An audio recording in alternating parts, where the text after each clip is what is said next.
From a commencement speech by Quelvin Gibbler, third quarter counselor of the new Qualian hegemony, to the first graduating class of the University of Qualia Prime. One of the founding principles of this university is a commitment to understanding our past in all its complexity.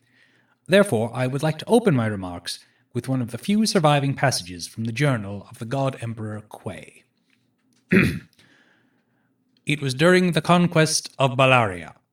I had employed my quantum annihilator to crack the planet's mantle, and the once intransigent world had begun to disintegrate, its population fleeing straight into the arms of my waiting armada. But as I looked on through the smoke and destruction, something seemed to rise up from the planet's depths. I have never seen in my life its like. A starship of unique build and capability, somehow imprisoned or slumbering beneath the surface of Balaria. I watched as it darted into space, heedless of my armada. I turned all sensors onto it, but it was gone. I have not seen it since, but it dwells in my mind. One day, it will return to me. Let us make this idea the one aspect of our Creator that lives on in us, even as we consign the rest of his legacy to the dim annals of history. As you step out into the future, always be looking for your own mysterious starship, your own cause or passion that drives you on, that you cannot forget, no matter what the universe throws at you. Use it to carry you forward into the galaxy, preferably on a path that avoids violent conquest and subjugation wherever possible. And now, before I start calling names, I just want to say how proud I am of this institution and all it represents to our people as we forge our new place in the galaxy, and how proud I am of each and every one of you. I am certain all 6 of you will go on to do great things.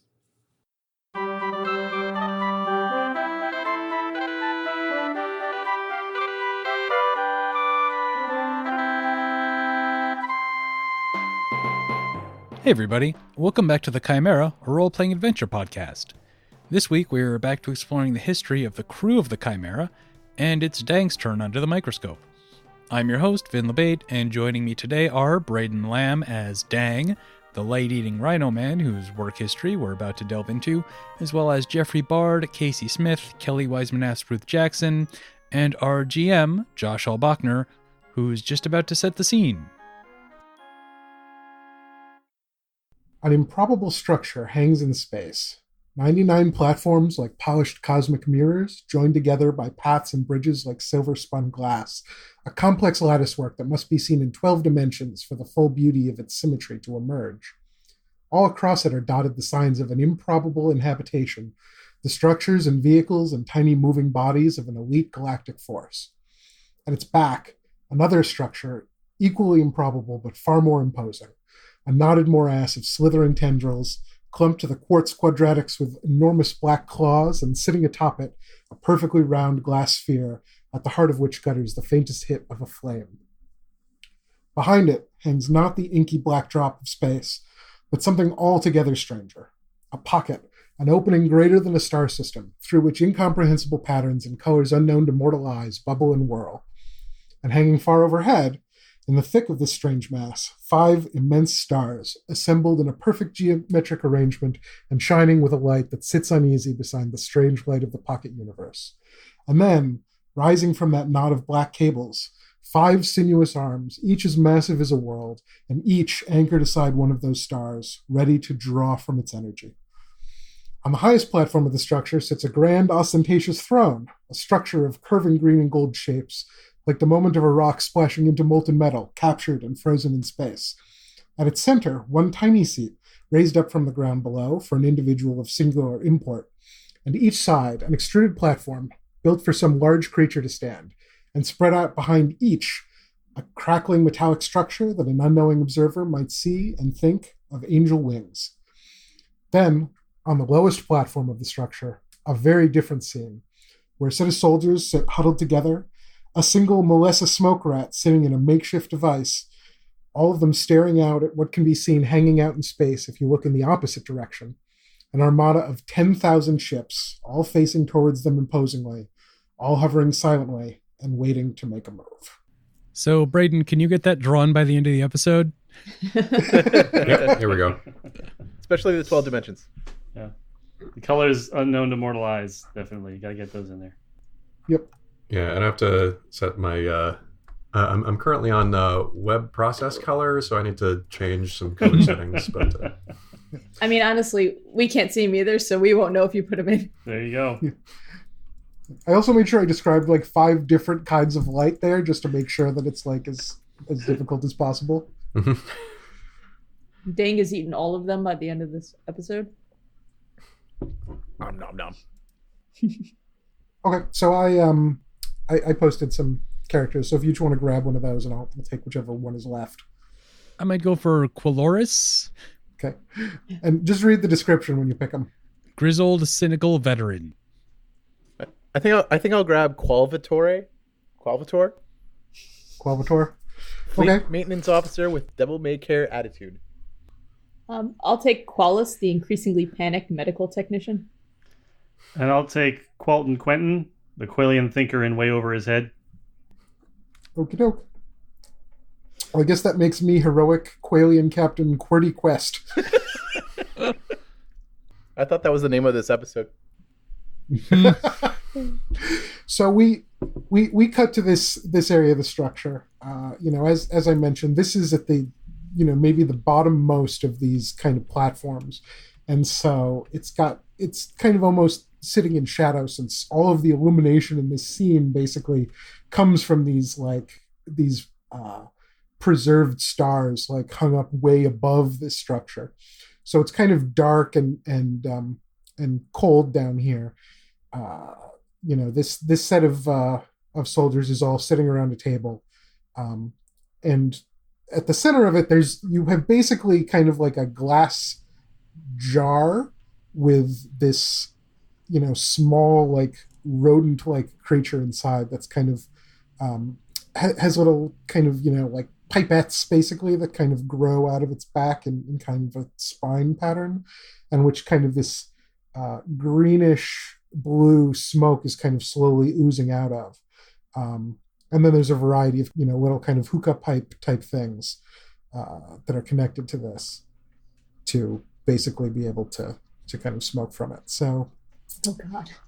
you're all sitting here, and this is here, and there is an extremely large fleet of vessels that is sitting somewhere very nearby, waiting to spring to action. Is this fleet something that we should be scared of when compared to the might of our boss? Well, I mean, it's certainly a conflict on the scale. We're trying to work out the details of who is actually like more powerful and more well prepared is very difficult. I mean, you're talking about somebody who has captured the stars from 5 whole solar systems and dragged them into a pocket universe where he can draw on them for the energy to give him eternal life and ultimate cosmic power. But then you're also looking at an armada of war vessels from 70 different galactic species that have come together to combat and defeat this person. Okay. So So like use your own judgment. It's a thing we're betting on, basically. Yeah, it's that's kind of the question. It's like, how much do you think that your boss has a better setup here than what these guys do? Lots of independently developed technologies that are now facing off against one another. Right. And so what is this thing that we're guarding? This We're smoking. weird goo rat? We're smoking it. We're not guarding it. It's like a rat hookah. Yeah, it's a rat hookah. That's exactly Okay, what it's it a is. recreational gas rat. I see. Yes. Yes. Yes, exactly. We're guarding in the sense of bogarting. Yes. So the captain is just kind of standing at the edge, looking out onto all of this, kind of surveying the fleet as if kind of looking at it with his own regular eyes from this distance is going to give him any kind of useful strategic information about how this conflict is going to go. I think Qualis is kind of looks out at the huge armada, like takes a puff from the rat hookah, closes his eyes, and just tries to, breathe calmly. And this is a process that just keeps repeating itself. The captain's looking a little bit nervous to me. I'm not seeing it. I mean, I count, 10,000 out there? At least, I don't know, like it looks like 50% of them are C-class or below. I don't know what everybody's got their light spheres in a bunch. I don't get it. I mean, look, it may or may not be the end of all things. Either way, there it is. But I mean, if we're being realistic, our defenses should hold up. I mean, we've done our work, right? Qualden takes a puff on the hookah rat and says, we've got 5 stars. As long as we got 5 stars, everything's going to be fine. More in a tone like he's trying to convince himself than he actually believes it. Uh-huh. Caloris is just, checking all of the settings and power levels on her rifle. Qualvator takes another big puff and goes, I mean, Qualton, you are confident in what Quay's doing, right? I mean, you got the behind the scenes out of all of us. I don't like the nervousness in your tone. Behind the scenes, I mean, I do a job, you do a job, we all do our jobs. As long as we're doing our jobs, I'm sure everything's going to be fine. I mean, I'm doing my job, and if you're doing your job, and if Qualis is doing his job, then we should be fine. Again, 50%. I did my job. No, who said I didn't do my job? I did my job. No one said you didn't do your job. I was saying you did do your job. Okay, that's good, because I did. Hey, QWERTY. Hey, Cap. The captain turns around and gives Qualvator a look that he's certainly given him many, many, many times before. I mean, what's your opinion, right? Like, we all do our jobs. We should be fine. We are soldiers, he says. Well, I mean, you're a soldier. Do we not all exist to serve the glory of the Qualian Empire? Do we not exist to bring our light to each corner of the universe? Do we not represent the grand genetic vanguard that have stood by as our great emperor has claimed each of the 5 stars one by one to bring them into this ultimate and most glorious arrangement to presage the birth of a new era of our empire? Caloris thumps the butt of her rifle against the ground and says, "Hail, Quay." Qualvator takes a big old hit. Yeah, basically. That is what they put in all the pamphlets. And in our basic genetic coding, but, I just don't see what everybody's all worried about. Yeah, the captain seizes on that one, actually. He's like, yes, we were born for this. Literally, from a vat. We exist to serve this empire. Our skills have been honed through generations of breeding to be the most optimal possible for each of our roles. Our personalities have been tweaked so that each of us may most perfectly align into the grander whole of the Qualian service, I guess. We exist to do this, and our Grand Emperor tells us that we will be successful. How can you look out on an insignificant enemy like this and think anything but that we will have the grandest success? And he kind of gestures towards the fleet, which has grown noticeably larger in the time that he's been talking. It's just, I've been in the med bay ever since, I came out of the vet, and it's just, we die pretty easy. Yep, that's what we're supposed to do. But don't worry, everybody. Don't worry, because we still got the Pentaclysmic Doom Coil machine. There's 5 stars in it. It's gonna be fine. It's gonna be fine. It's gonna be fine. It's fine. So I mean, I think there's 35% C class or better now. It looks like, if my eye does not deceive me. I mean, 5 stars. That's at least 20%, Qualton? 20% for a shot? Oh, well, I wouldn't want 15%? It all depends on what our transcendent Lord decides to do with it on the first move. It's really his call. Well, I mean, he's obviously going to take the best move, which should be about 20%, right? Sure. Yeah. That's probably what'll happen. Yeah, see, we don't have anything to worry about. A little hovering platform starts to draw near, and one of the angels is standing on it. A big misshapen lump with 2 legs and 2 arms that are kind of like butterfly wings with laterally symmetrical patterns, approaches, and the colored lights form one of the ancient hieroglyphs, one of the 99 ancient hieroglyphs of Quay, that is meant to represent a Qualian figure standing astride a huge ancient ballista, and to you is meant to represent go to your battle stations. Coloris snaps to attention and then moves to obey. Qualitor takes another big hit,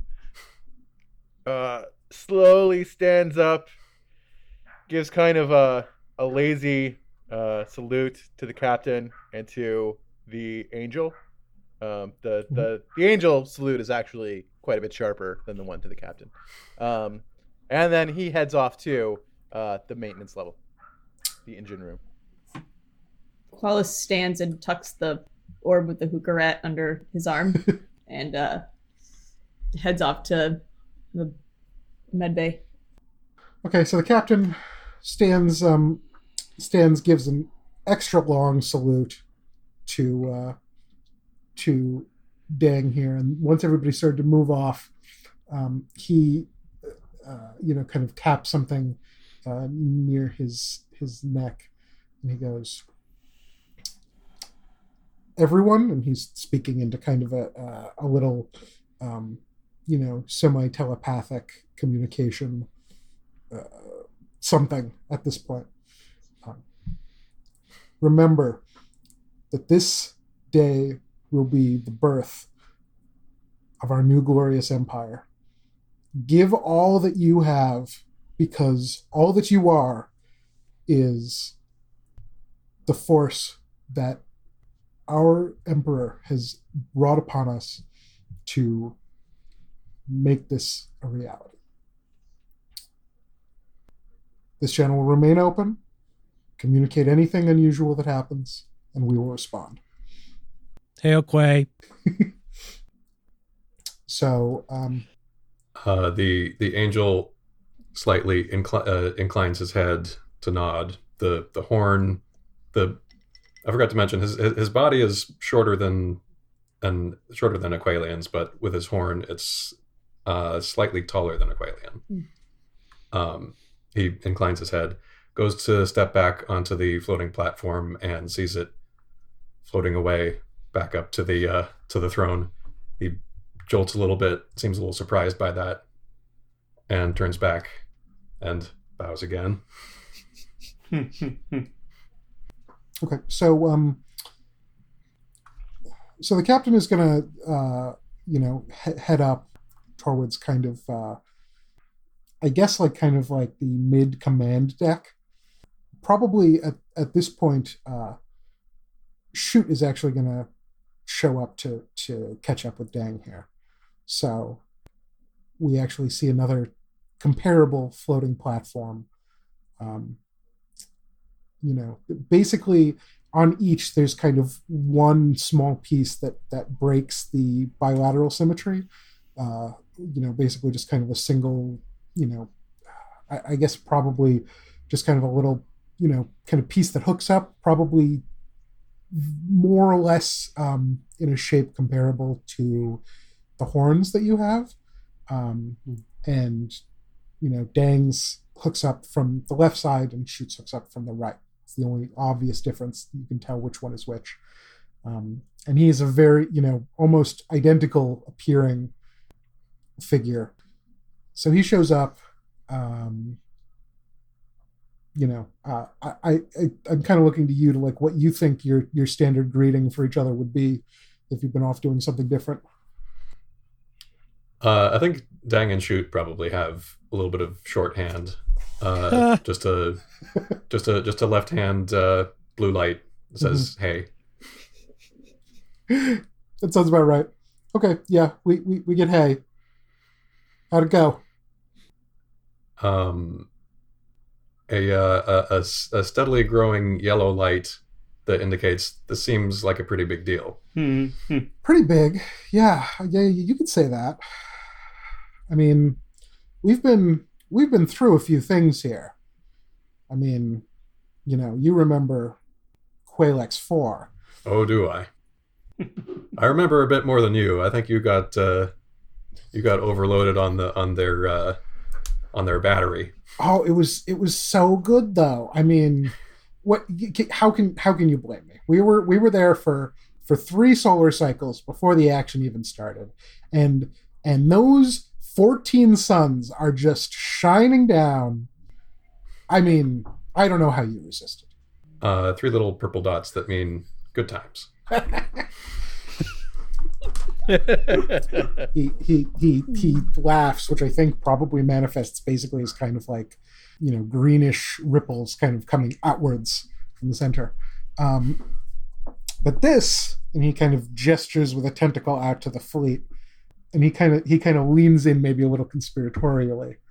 I mean, we tell the grunts, one thing, but this is a pretty big fleet. We have a lot, but I don't know how much we're actually prepared for what they've actually brought to bear here. Well, regardless, Quay has certainly pulled out all the stops from what I can tell. Oh yeah, I mean, the full 5-star treatment, opening up the wormhole here, everything's running as smooth around here as you could expect. At least given the quality of the help. I mean, I know he likes to put on a show, and this is a pretty good audience. But you don't think he's worried, do you?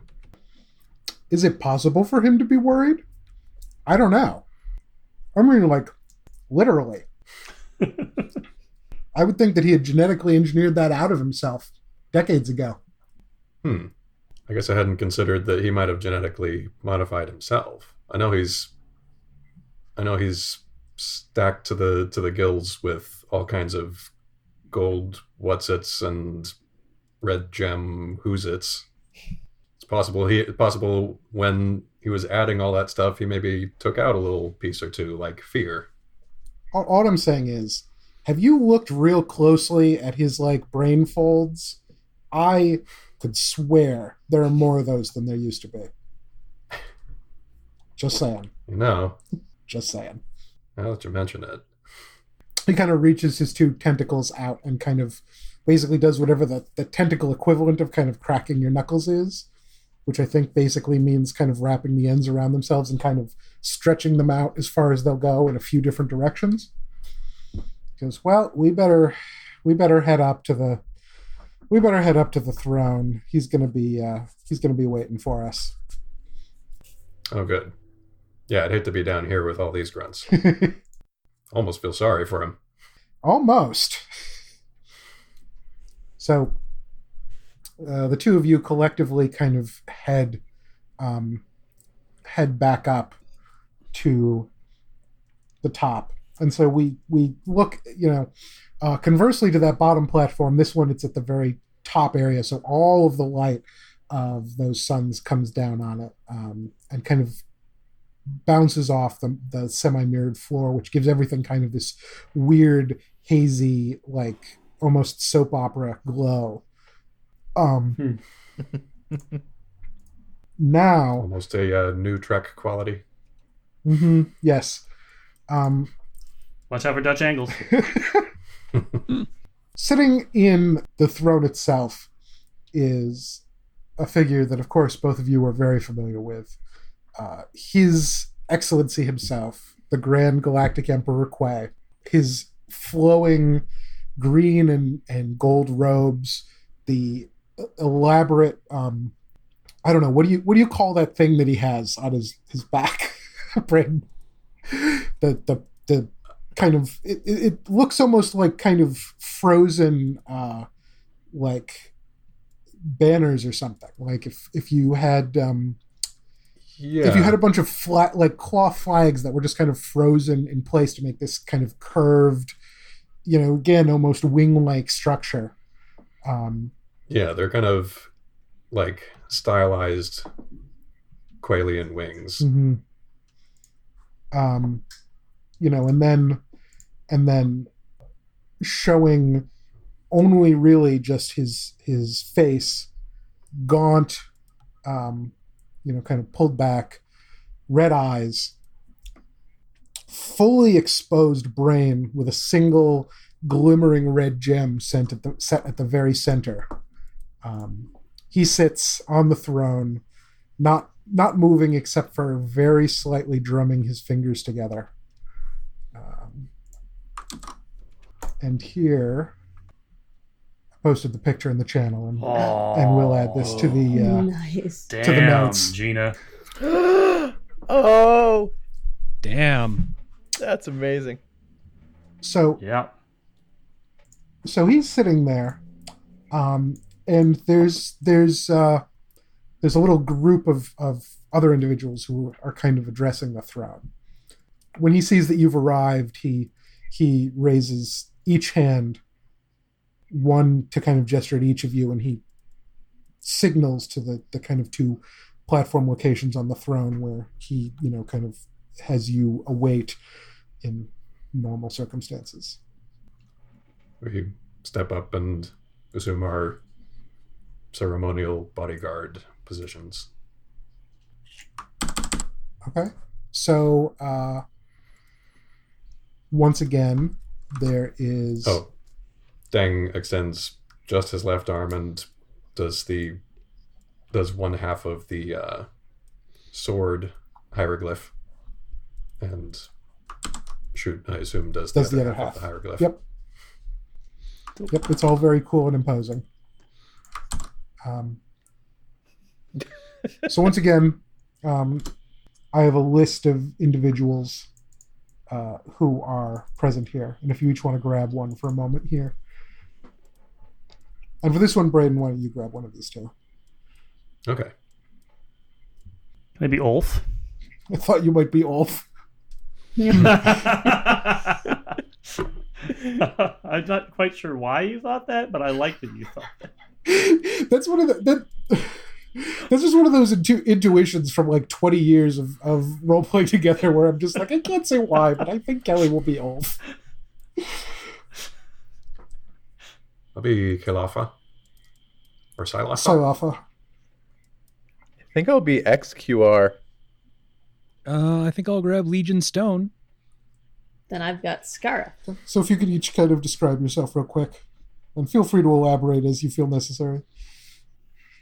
Ulf is a bright red mustachioed land manatee, wearing a very regal but kind of archaic seeming military uniform with epaulets and a whole bunch of medals on his chest, and smoking a pipe. Silafa is maybe two creatures. There's a humanoid creature, slim, and holding in very plain robes, and holding a small crab-like creature with glowing claws. XQR is a stone sarcophagus with a serpentine head. If you can imagine sort of the old school Egyptian sarcophagi where it's kind of humanoid in shape, but it's upright, and it kind of grinds along the ground as it walks around. It makes a horrible noise every time he moves. And then he's got small little robot, also snake-shaped, that kind of wraps around him or her, as the case may be. I'm not quite sure what the gender of Stone is. And seems to be sort of a helper robot. Don't know what the robot... There's no seeming communication between the robot and the sarcophagus. Legion Stone is an Ardori. He has pale, like ivory white skin with dark pinkish markings.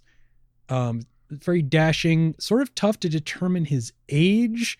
Like sometimes you might think, oh, maybe 30, and then sometimes from a different angle, maybe 50. He's wearing a featureless black cloak, and whenever he moves, there seems to be the sound of rustling paper accompanying him. Someday I will be able to tell you just how ideal and perfect all of those details you just gave are.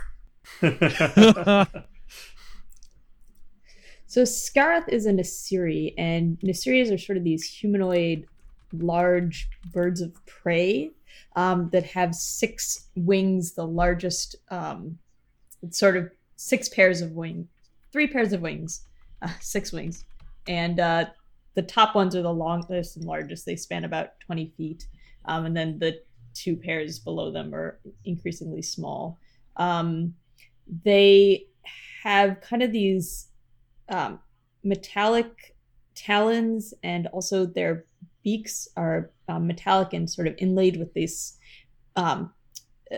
Scareth has like these delicate kind of biological steel filigree almost on them.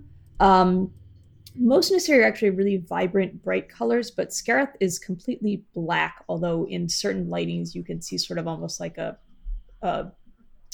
crow or grackle shimmer, or like a blue-purple shimmer to her feathers. And her wings all have sort of these like delicate, like fine gold and silver chains, a sort of ornamentation with little sparkling gem stones of a myriad of colors attached to them. And she is the last member of this party. Okay, so once Dang and Shoot kind of position themselves on their platforms and stand at attention, Quay kind of leans forward and, lets himself kind of float down from his portion of the throne to a light on the platform in front of him. And he waves his hands with his comedically large sleeves kind of aside, to each side to make a welcoming gesture. Welcome, representatives, to the moment of my greatest triumph. We are indeed honored to be present at this momentous occasion, says Salafa, the humanoid speaking, its face remaining emotionless, but the little crab, its little glowing claws gesturing, the speech, the notions, ideas emanating from this crab, apparently, and being spoken through the humanoid host. XQR makes a lot of noise as he kind of comes to the line of where the rest of the guys are. He's always a little bit slower than everybody else.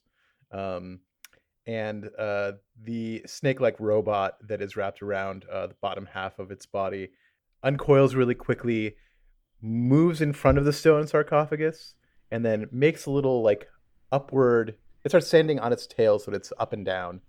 And the stone sarcophagus kind of starts to tip over and then eventually falls and lands on the snake so that it looks as if it's bowing. And then a deep, like, kind of echoey voice kind of emanates from the entire sarcophagus, like it's hollow, and it's kind of reverberating through the entire sarcophagus. I am honored. And then the snake kind of ratchets itself up so that it pushes the sarcophagus back up to its upright position and then goes back and wraps around it. Ulf chews on his pipe and takes it out of his mouth and says, "A great day, great day. You are to be commended, sir." Scareth there's a faint sort of twinkling sound as her wings shift She looks around at the other representatives and inclines her head and says, as would be expected, Quay, you are a confident individual, but I hope that what we achieve today is beneficial for all of us. Legion Stone says nothing. Quay kind of continues to step forward past the group, heading towards the kind of front edge closest to the hovering armada. And he goes, as you know, the service that each of you have rendered to me is incalculable in value. And in the new empire that will be born from these events, each of you will select a portion of this galaxy with one of my 5 stars at the heart to serve as your new fiefdom. Have you each made your selections? Yes. I dare say that I have, old boy. We have been prepared for this day for some time.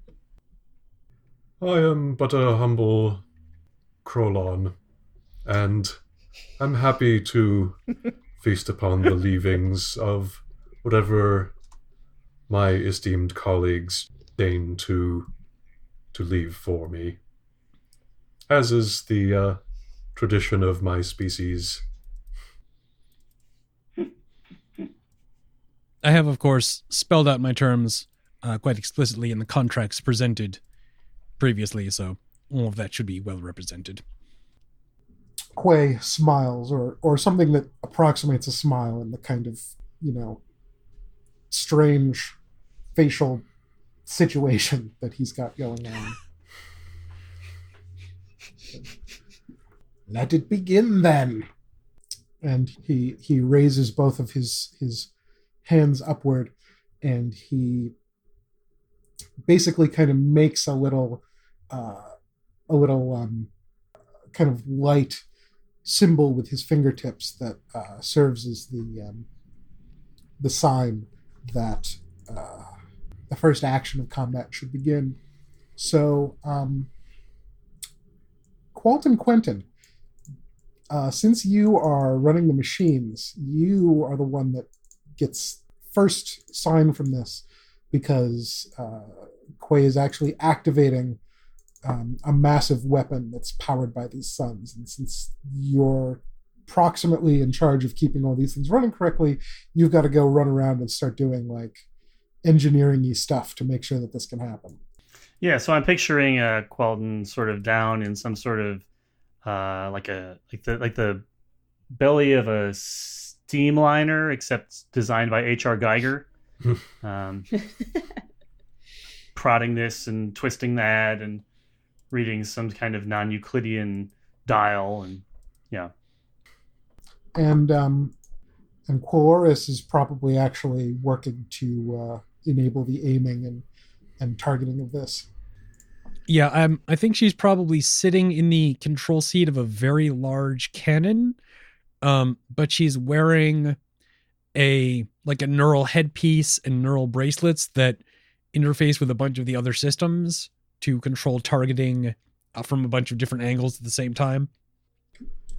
The captain kind of speaks up on the mental link at this point, giving a variety of non-useful encouragements. This is it. This is the moment. Everyone, be ready to give your all. So I guess, Quilians are they're like the stormtroopers in this whole thing, right? Like they don't really get injured. And if you get badly enough injured, it's just not in Quay's interest to actually fix you so much as to make more. Right. So down in sickbay, Quoth basically has like a bunch of Band-Aids and bandages, and then also just kind of is like revving up the incinerator. And then just sits down next to the orb with the I was gonna say I hope that you're the one who took the rat here, and I'm glad that you were. It says Don't worry, Quill. We're just going to use a lot of Band-Aids today. And Quelvator, the first thing here is going to be the this weapon firing, but the fleet is going to follow shortly thereafter. So you're going to be getting those kind of out the door and into battle mode here. So what are you doing? So he's basically on. I'm assuming there's floors and floors and floors of these really kind of cheap knockoff TIE fighters, right? Where they're just kind of put together as quickly as possible. Like they actually build them on the ship. And as they get churned up, they're building more. So there's a bunch of these Qualians who are there kind of like there's like an assembly line that leads all the way to where they get launched, and they're being put together the entire way. And then like one of the last parts of that process is to stick a Qualian inside of it. Oh my God. And then it gets just launched, right? So he's just basically walking up and down the line, like barking out orders, double checking to make sure that, it's mostly within spec, right? Yeah, that's what he's doing. It has 4 wings. 4 wings, yes. Okie doke. So, the targeting begins. Anybody watching from further away can see some of these various platforms and mirrors within this thing kind of slightly turn and bend, and kind of this crackling starts to happen from all of the black tendrils in the back section here, which start to churn and move more aggressively than they were before. And then basically this kind of massive set of things happens seemingly almost all at once, but in that way where it feels like it actually takes forever. So the tendrils that reach up to the stars, each there's like a spark at the end, and anybody watching can kind of see like all of this like raw plasma basically getting pulled off of the surface of each of these stars and into these tendrils, where it kind of races through at this incredibly high rate. And basically these things are kind of segmented, like it's like individual segments that kind of have a divider each X amount of time, and so those segments aren't perfectly joined together, so like sunlight kind of leaks out in a little bit, like just kind of kind of flashing light at each of those joints all the way down as the plasma moves down the pipes. So you can kind of see that rushing through until it gets to the central part, which just starts to glow from within. It's all these black tentacles, but there's clearly a bright white light underneath.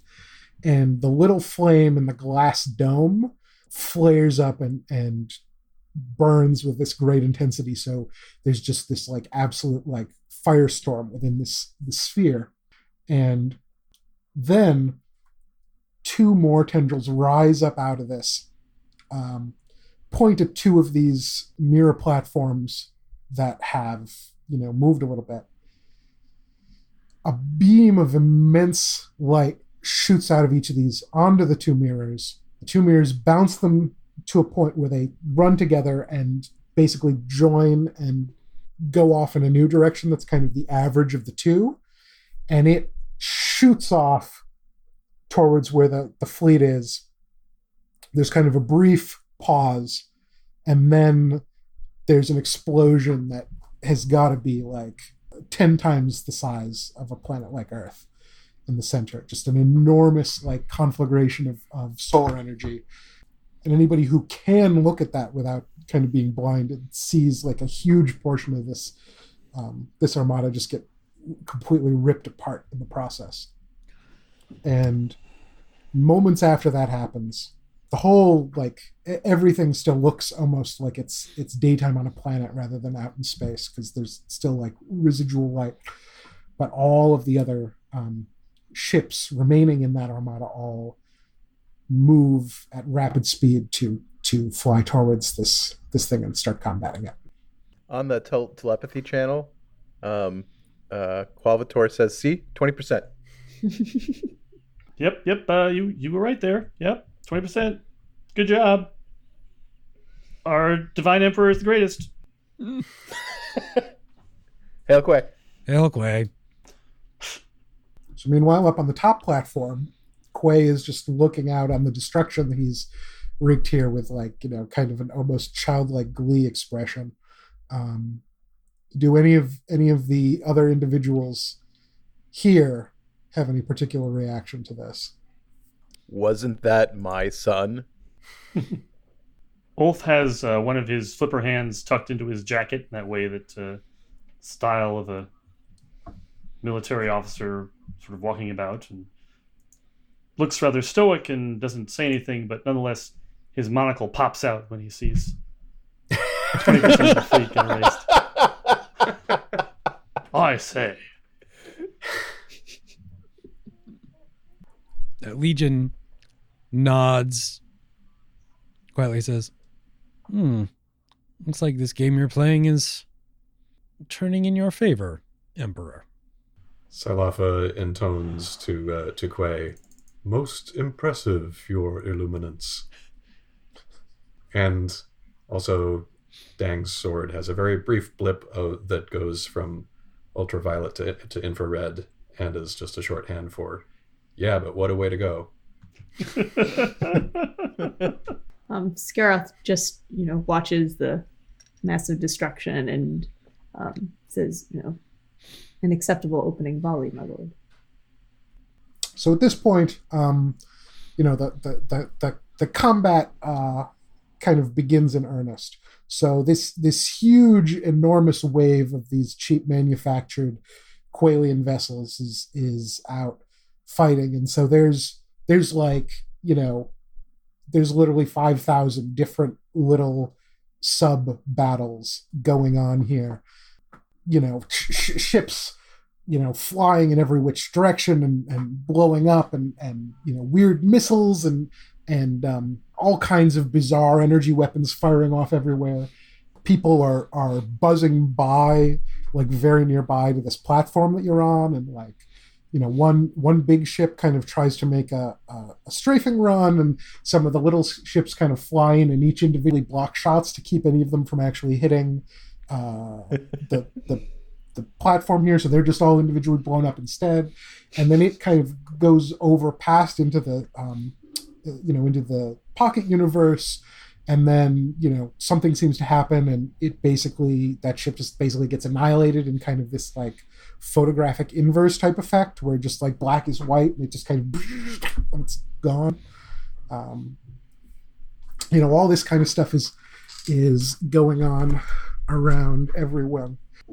For the Qualians here, you can see that this seems to be going okay, but it doesn't seem like there's as many resources maybe left as you'd kind of hope. There is still only a finite number of cannon fodder Qualians to shove into these vessels, and there's a certain amount of effort it takes to kind of calibrate this machine each time it's going to do a shot like this, and it's still kind of slowly charging up and getting ready to be able to do it again. So it's a little panicked in there. And the captain is continuing to just kind of say useless encouraging things to everyone, stay forward, hold the line, etc. So anything else that comes to mind for anybody there? I think you could just hear quiet crickets in medbay. It's weird because they don't come back. Why do we even have medbay? It's for morale. It's for if someone trips and falls on the station and needs to get just a quick band-aid. Okay. So this is all going. From the view on the top, it's very difficult to get a real tactical read on this. Obviously, Quay has access to this immense power of destruction and this huge army and all of these powerful weapons and everything. But again, the scope of it is such that, like, trying to figure out like, oh, like how many ships have been blown up on each side? Like how much does that reflect? Like the relative strengths of each is very difficult to get from an eyeball glance, certainly. But for a little while, it all seems to be kind of all taking place, well away from, where you are.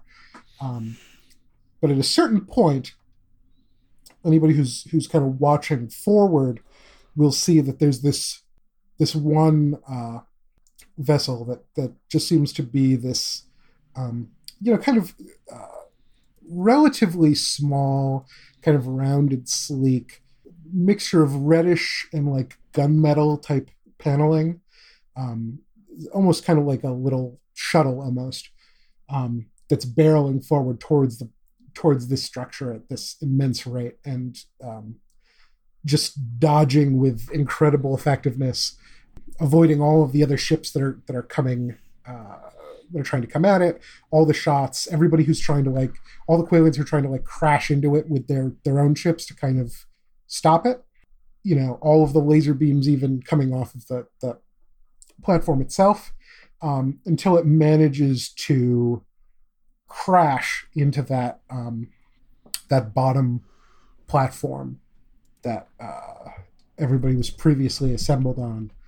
Anybody throughout the structure really can hear kind of the sounds of shattering glass, basically, as this giant mirror type thing is cracked. And then the ship is kind of ensconced there, and it opens up, and something or someone starts coming out, intending to move up towards the throne room. As soon as Dang saw the ship coming toward the throne, he snaked his inactive tentacle onto Quay's shoulder, and once the guy starts coming out, he is going to activate a force field around Quay. Okay. So you do that. Shoot, meanwhile, is going to step down off of the platform, and kind of muscle his way over the throne room-ish place that you're in. There's really only one pathway in. Everything is connected by these little bridges, and there's all these kind of space warping type effects that lets this place even exist, such that you can't really kind of just sneak around. You can get into the whole space, but if you try to cut across through a spot that isn't really connected, then you'll just you'll basically just run into this non-Euclidean space and get all torn up in a weird way. So there really is kind of only one entrance that he can guard, and he kind of situates himself in front of that. And from down below wherever this is happening, you can start to hear all of these weapon sounds and crunching and smashing, and a whole ongoing sequence of Qualian death cries, one by one, as they all seem to be getting a little bit closer and closer as whoever this is advances upwards through the platform. Legion Stone is sort of fiddling with the edge of his cape, and he says, "Is this one of your planned moves, Emperor?" No matter how one insulates one's home, one can always get insects. Silafa slowly and quietly snaps a claw to the right, and the humanoid holding it slowly shuffles off toward the right. We have utmost faith in your greatness, Quay. On the telepathic channel, the captain says, "Now is our moment to shine. These invaders may enter, our palace, but they will not take." And then there's just a squishing, squawking noise, and then that voice cuts off. Uh-oh. On the telepathic channel, Qualvator says, "Quilorus, you owe me $20." From Coloris's end of the channel, there's just the sound of cursing and gunfire. Down in sickbay, the space equivalent of the girl from Ipanema. The girl from Aldebaran. Wow. And from Qualton's channel, just more cursing and hissing noise. Not a hissing like gas escaping, like a hissing like snakes, maybe. So these noises continue, and there's a lot of fighting, and there's a lot of dying, and everything's kind of continuing to go on. Dang Shoot is still positioned guarding the entrance, but he flashes some lights over in Dang's direction that basically just say, "Boy, this is a shit show." Yeah, Dang just kind of very weakly agrees, like just a little flickering green blip of a yeah. And so, finally, after a little bit of this kind of goes on, some of the force that has come through here finally starts to crest up onto this pathway that's leading up towards the throne room type area. So, you have a few different things here. There's some kind of sleek black and white metal kind of battle droids. They're not like they're made of like solid metal, but they're made of solid metal that's kind of like nanotech enhanced to be able to kind of move in this like very protean way that lets them kind of be super responsive and kind of craft weaponry as necessary for the circumstance, kind of halfway to being like a T-1000 in that kind of sense. Mm-hmm. There's a group of 5 Ilaroi, all of whom have kind of this glowing air around them that almost but not quite resolves into some kind of visible pattern, and that are all moving in absolute synchronicity with one another. And there's a set of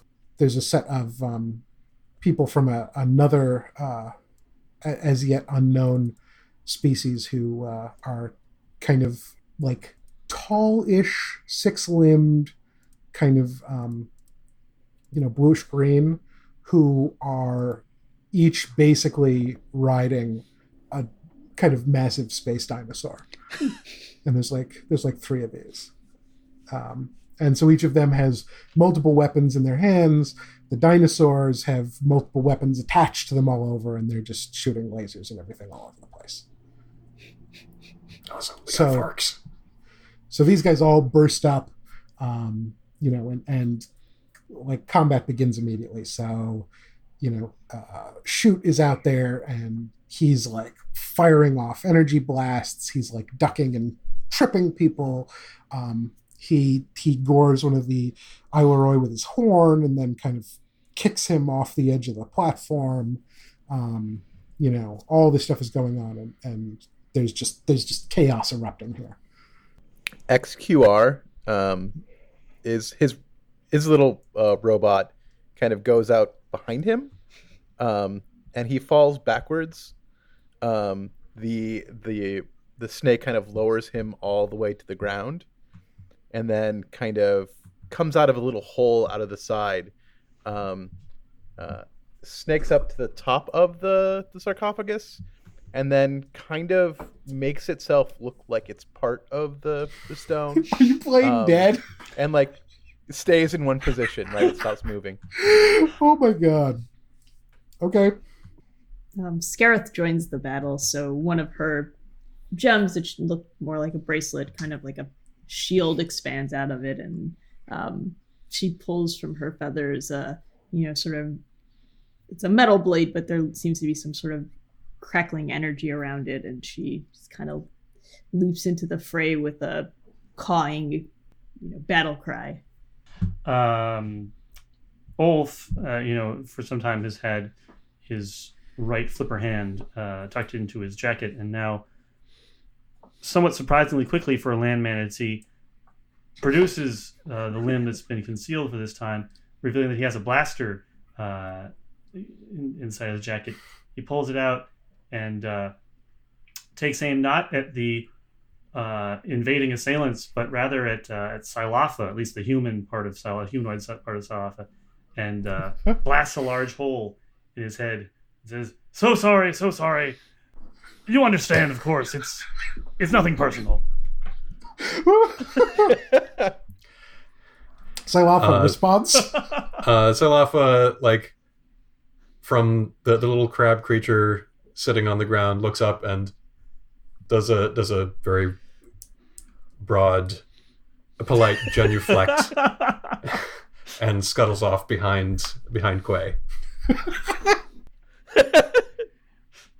Legion is kind of smiling now and sort of moving very smoothly between, various bolts of energy and explosions and flung blades. And you can hear him say, probably Quay can hear him say, "I love when the pieces finally start moving." And he peels off what appears to be a piece of his cloak, but which is actually just a completely jet black, non-reflective dagger, and rams it into Shoot's spine.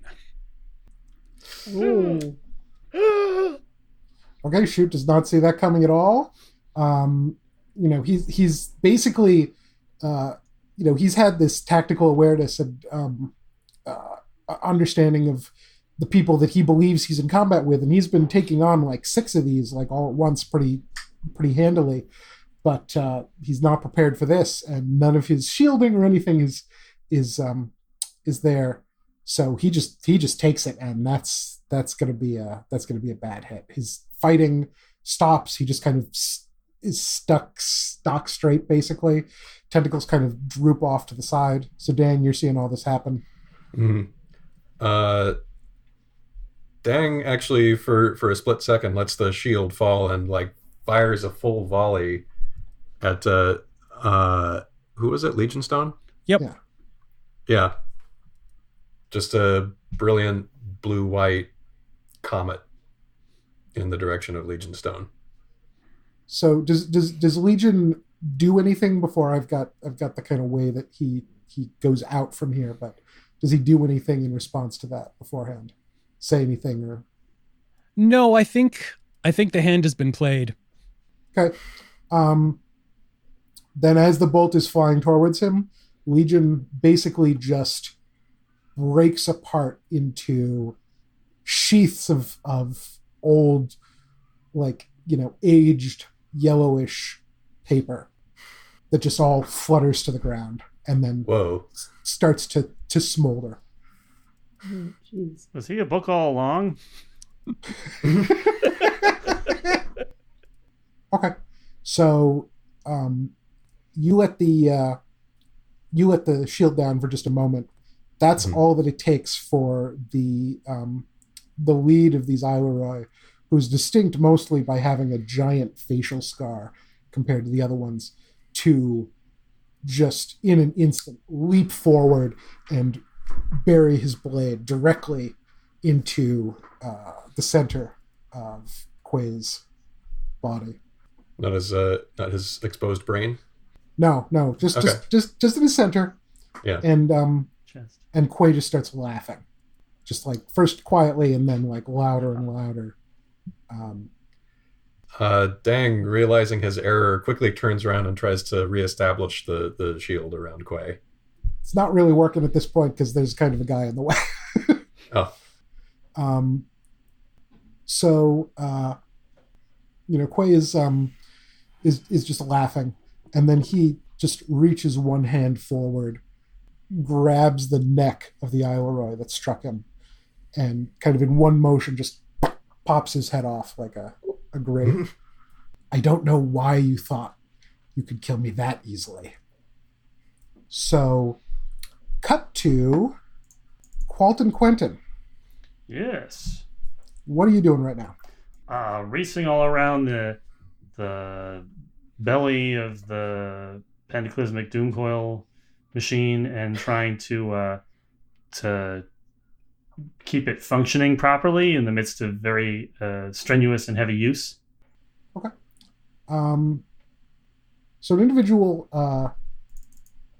enters into the scene where you are It's hard to tell exactly what species this person is because they have kind of a full body covering, but they kind of stride up over to where you are. And this covering just kind of has like different weird geometric patterns on it. It's such that it's the way it is, it doesn't really look like fabric exactly, so it's hard to tell exactly what like the person is doing, right? Like you look at it and you're kind of like, oh, it's like almost like you don't get the depth information. Okay. So they kind of slide over and in a very casual voice, they lean over to Qualton and say, I'm here to destroy this machine now. That's not supposed to happen. I'm in charge of not destroying this. I'm in charge of the opposite of destroying this thing. I keep it. I undestroy it. Let me rephrase. I'm here to destroy you and then the machine. Oh. I'm all about you destroying this machine. That's great. What can I do to help? Show me how. Well, this is a pretty important part right over here. Points to a glowing orb. The person kind of takes it, rips it off. There's sparks and lights start sputtering and weird stuff is happening. Yeah, that was yeah. I don't know how we'd even replace that. Okay, yeah. So he continues to point out various elements of the machine. So you guys are trashing all of this. Up on top, for a moment here, Quay is just kind of like almost showing off. Like now that he's demonstrated like his theoretical immortality, he's just like plowing through several of these combatants himself and just like ripping people apart and like, you know, blasting them and all these other kinds of like elaborate things. And then after a moment of this machine breaking going on down below, there's been a background hum here that nobody notices until it's gone.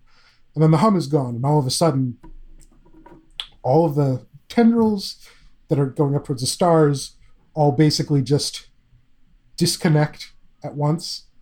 A lot of the glow and the light goes out. You know, it gets visibly darker here, and the glow on the gem in Quay's forehead starts to go out just as he is face to face with Ulf.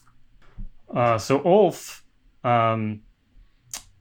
while Quay has been on this spree, has been taking a few pot shots at him, and trying to do his duty. But actually, mostly he just ducked for cover behind XQR. So now that he notices the hum is gone, he sort of peeks up. He sees the glow is gone, stands up. Just as Quay sort of comes to meet him. So XQR is like in between them, you know, at what, waist height, basically, right? Lying down. Yeah, probably something like that. Well, says, well, old boy, it seems that this is the end for you. Good night. And just in the time before you shoot, there's just enough time for him to say, I don't suppose we could have a do-over. And then I assume you just plug him in the head, yes, right? Very much. Yep. Okay, brain explodes everywhere. Quay crumples to the ground. Dang, this day is just not going well for you so far. Yeah, Dang was like getting tangled with a bunch of those black and white robots, I assume, and trying to claw his way back over to Quay, but too late.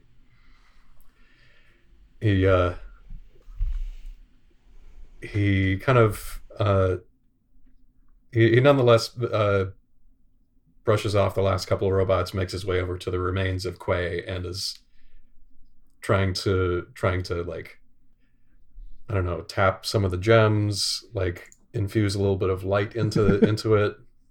Give him whatever the equivalent of Ruibin mouth to mouth is. It's too bad he doesn't have a mouth. Does Dang have an idea of what's going on with the machines now? Yeah, so you're actually hypersensitive to energy and all this kind of stuff. So you can pretty quickly get a sense at this point that they are very actively overloading at this point. So clearly the core machine here, the one that was drawing the power from the stars and the Quay was using to kind of maintain his immortality, that's broken. And now the energy in that sphere is just kind of building up and building up and building up and getting worse, and kind of the pressure is building up, and it's clear that it's not going to be good in a minute when that gets higher. So who is left? There's Ulf. I think Scareth is now badly wounded, but probably still alive and standing, but staggery standing. XQR looks like a piece of furniture. Dang kind of collects himself, looks at the surroundings, and starts to display a couple of hieroglyphs, and then stops and goes for the more direct approach and does his best impression of a supernova with one hand, just and then makes little arm running motions with his tentacles. One word, 4 syllables.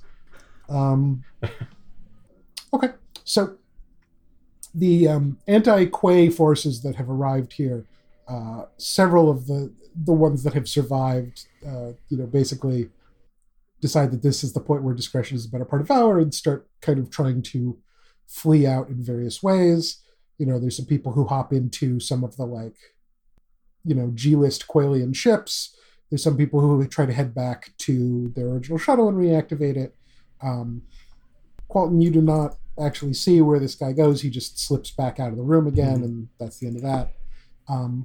So, Quailians, is there anything that any of you, given the situation at this point, are any of you still alive? And if so, is there anything that you still think that you want to try to do in the last moment here? Well, Qualis is still alive and has noticed that the comm channel has gotten sort of quiet, and Qualis is used to there being screaming and stuff, and then a calm, and then life resumes. So he just says, "So, did we win?" Qualton says back, I'm reasonably sure we didn't. Qualvator has run out of Quailians to put into the ships, so he's always supposed to be the last one put into one. So right now he's being picked up by an arm and getting ready to be shoved into a ship. No, I don't think we did. I'm heading on out. Hopefully I'll be back. I don't think I will. Good luck, you guys. Caloris is bleeding out and clutching a data pad and just keying in self-destruct codes to every piece of equipment that you can. Nice. XQR, the top of the sarcophagus starts to slowly open, and all this steam starts coming out from inside of it. And then kind of all at once it reaches a 90-degree angle, this cloud of scarabs explode from it, space scarabs, and they all start going every which way, and disappear into the darkness of space. Nice. Ulf has the injured Scareth at gunpoint. All right now, come along quietly. I'll put in a good word for you with the tribunal.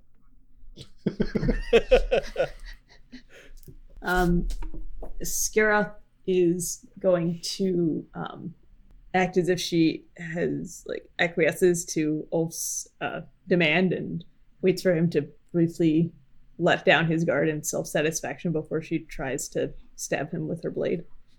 I think it's definitely funnier if she succeeds. Yep, I agree. Okay, I say that's not cricket. And then, having no other real means of escape, she's gonna go over to what's left of QRX and climb inside and pull the stone top of it. Nice. Does the snake the snake robot do anything there? No, it's still XQ. frozen there. There's like Okay. one scarab still in the sarcophagus that was trying to get out that couldn't. So it's in there with you. It's like buzzing against your ear. It keeps like running Jeez. into it. Fate worse than death. Okay. And Dang has been repeatedly trying to indicate to anyone around him there's going to be an explosion, run away. But hasn't apparently been getting through. So he attempts to pick up the sarcophagus and hurl it into space. okay, you can do that. You hurl it, you turn around, you see the energy in the sphere, and you have just about enough warning to recognize that it's going to blow in about 3 seconds. Any last action before that? Yeah, Dang is going to attempt to start a shield just around himself, with the top, top 2/3 or so of his horn protruding, hoping to use that to further power his shields. Oh. And with that, there's another sound of glass shattering. It's the whole world almost goes into slow-mo, and then the collective power of these, of these 5 stars explodes out from their cracking and shattering and consuming this platform and the giant machine. And then the 5 stars above head all begin to supernova at the same time, exploding. And the 2 explosions, the one from the platform and the one from the supernova, all both kind of grow and expand. And all these ships from the Armada are getting like torn up and exploded by this, and both are just still growing, and the edges of this like wormhole into the pocket dimension are fraying and tearing and kind of starting to lose coherence until suddenly there's just a pop sound and the pocket world is gone. The halfway done explosion is gone, and Dang finds himself rocketing through space and losing consciousness. There's a very brief blip on his arm of 3 purple lights for good times.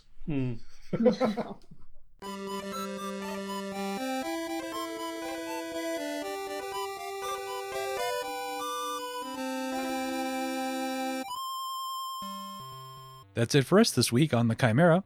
Join us back here in a fortnight, or find us online at ChimeraPod on Twitter and Facebook, or at thechimera.space. You can also reach us directly at itsthechimera@gmail.com. And if you want to support the show, the best thing you can do for us right now is to leave a rating and review on iTunes or Apple Podcasts or Stitcher or whatever venue you find least irritating. And thanks for listening, thanks for rating, and we'll see you next time.